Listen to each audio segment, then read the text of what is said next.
Hi guys, as the title suggests, this is about speedos, misting speedos that mist up, appertaining to Harley. Would also apply to any speedo that's in a container, a case of some hard case, a round case, and got a round bezel on it. So a lot of the information will be relevant. My particular speedo is the one that's built into the tank, into the sort of a dashboard on the tank. It's not an isolated speedo on the handlebars. My speedo bezel had a dent in it, so I blamed this for the speedo actually misting up. My thoughts were, if I could repair the dented bezel, I could reinstate the seal and the speedo would stop misting up. As it happened, it didn't, and it went on and on and on, and it ended up in quite a saga, which I'll go through completely with you over a period of various videos.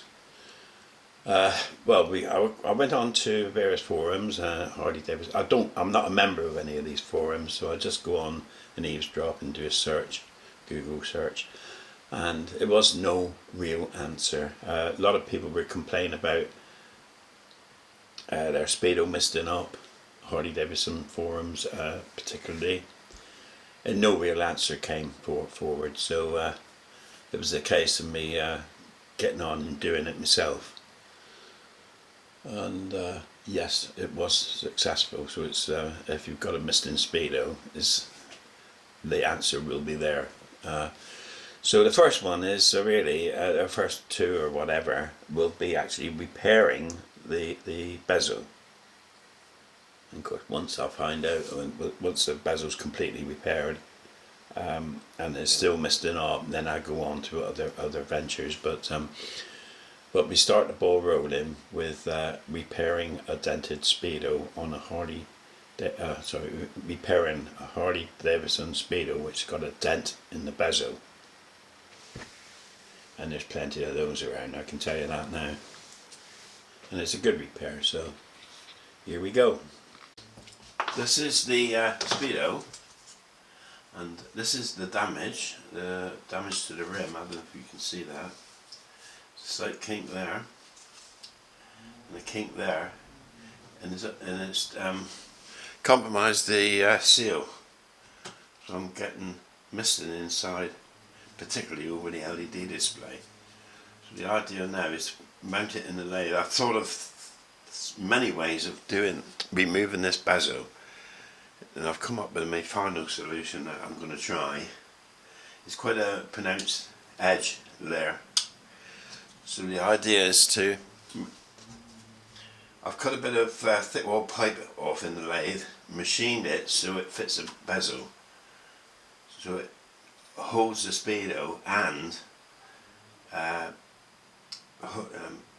stops the bezel deforming while I work on it. And I've made a small tool, lathe tool, which I've ground out a slot, a curved slot in that fashion. Removed the extremely sharp edges. Now I'll go in the tool holder, and as I can hand turn the chuck on the lathe while pulling out on this tool, so it's very well controlled.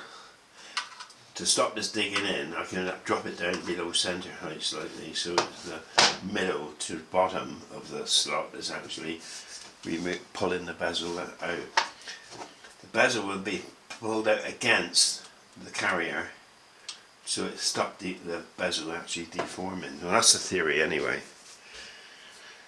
So that's what I'm going to do next. Okay, this is the carrier I've machined up on the lathe, and this is the speedo. Just to recap, that is the damaged area there. If you can see it, I don't know if you can in the light, but that hard edge there, so this fits in like so. Now the tool is there. Let's take this thing off.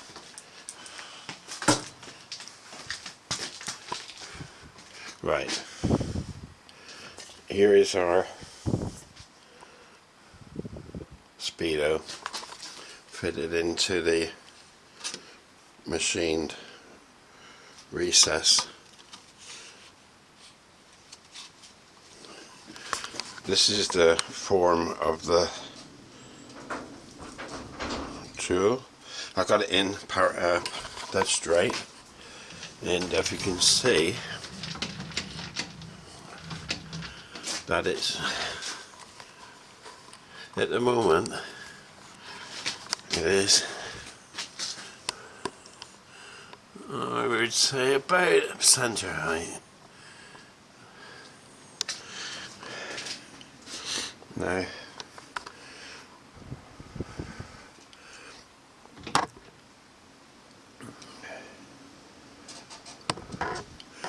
you need some light here now.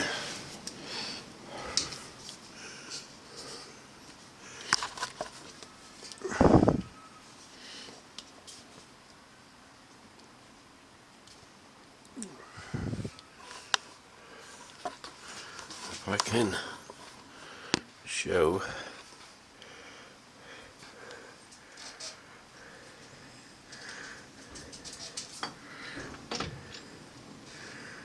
now, I'm just touching the plastic with the edge. I'll just back him up a tiny fraction and pull him outwards. If you can see that movement move in there. But the top leading edge of the tool isn't cutting into the edge of the bezel. It's somewhere down in the middle of the tool, which is what I wanted. So I don't want to cut anything or anything to dig in. I just wanted to pull the band out parallel with the out to the outer edge without deforming. Now the problem is, as I see it, do I turn the chuck by hand where I've got control, but it be in bits, ifs and starts, or do I, if I put it in gear, in very low gear, and things go wrong very, very quickly, don't they? So I'm rather more, I think I'll try him by hand. So I've got to hold the speedo in anyway to help turn the speedo. So maybe it is a good idea. So if I just put this, okay, I'm going to put a bit of just a touch of grease on the tool to help. Some vegetable grease.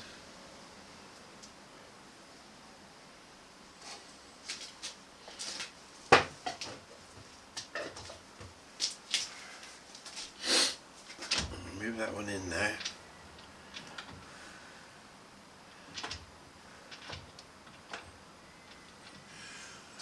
I'm going to turn it by hand and see what happens. Well, I'll slowly wind out the core slide.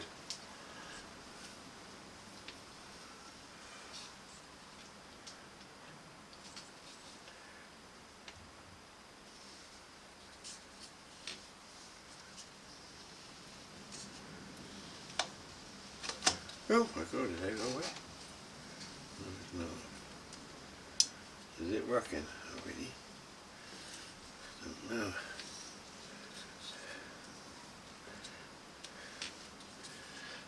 I'm doing a turn and then about 4th thou pull on the cross slide and then another turn while I'm holding the speedo pressed into the carrier. It seems to be working.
That's absolutely definitely working.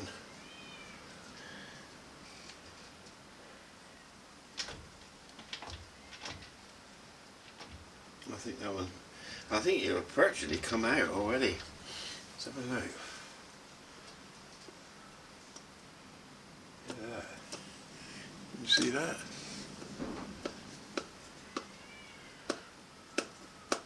Just a bit more, needs a bit more.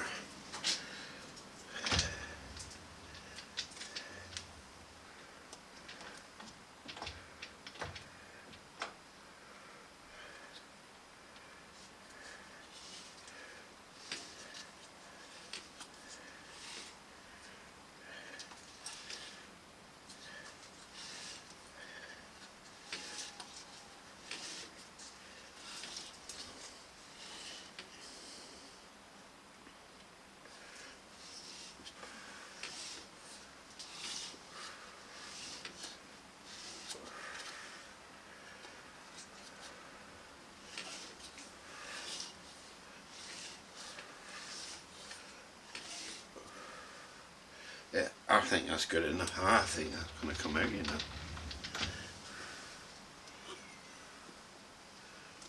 Get that. Wow. Fantastic. Right.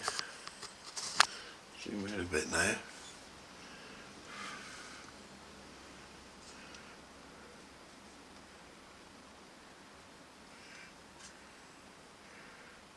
Oh. Now the bezel, perfect condition. So the plan will be is to remove the inner bezel in glass and put a kind of a roller in to remove, to push out the dent from the inside on this carrier to remove the damage on the bezel. Then next thing I want to do then is possibly drill 2 holes and tap them in the convenient opposite sides of the back of the speedo, so I can put little valves in and purge it with argon, which doesn't contain water vapor. Not to pressurize it, just to replace the air with argon, which is an inert gas, and I've got some available. And hopefully that'll be the end of my misting up problems on a Harley Davidson Speedo. So there you go, that's the story so far. Okay, the Speedo. Slightly oily because of my dirty hands machining that carrier, but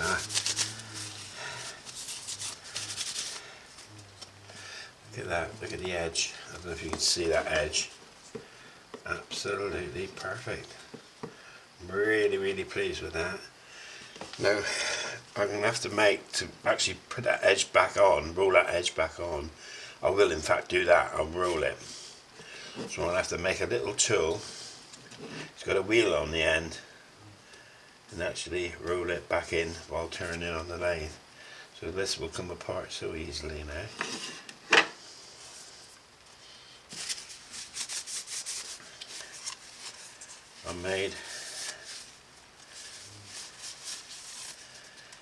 I made a tiny mark there, that's where the dent was, and I really didn't want to disturb the inside, but now it's apart, I probably will pull the needle off and dial.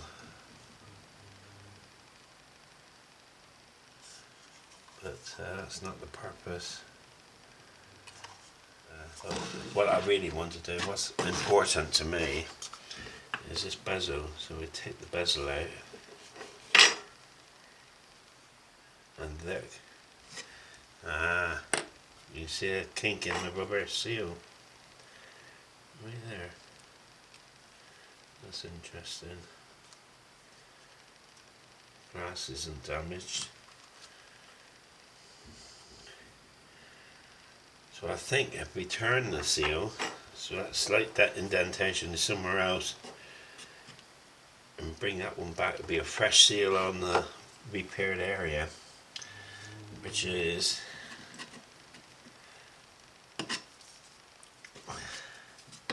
don't know if you can actually see that. I can.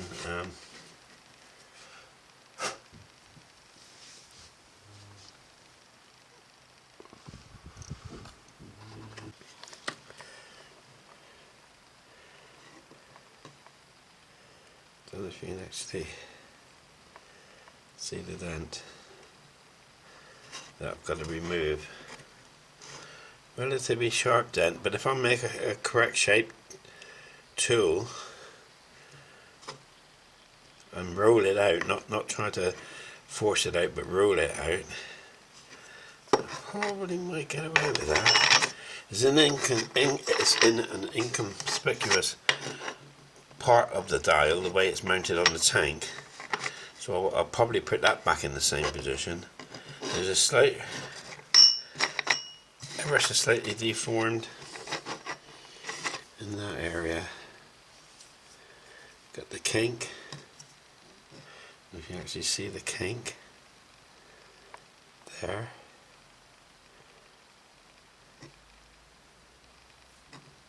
It's ever so slightly deformed. I don't know if you can probably see the reflection there or not.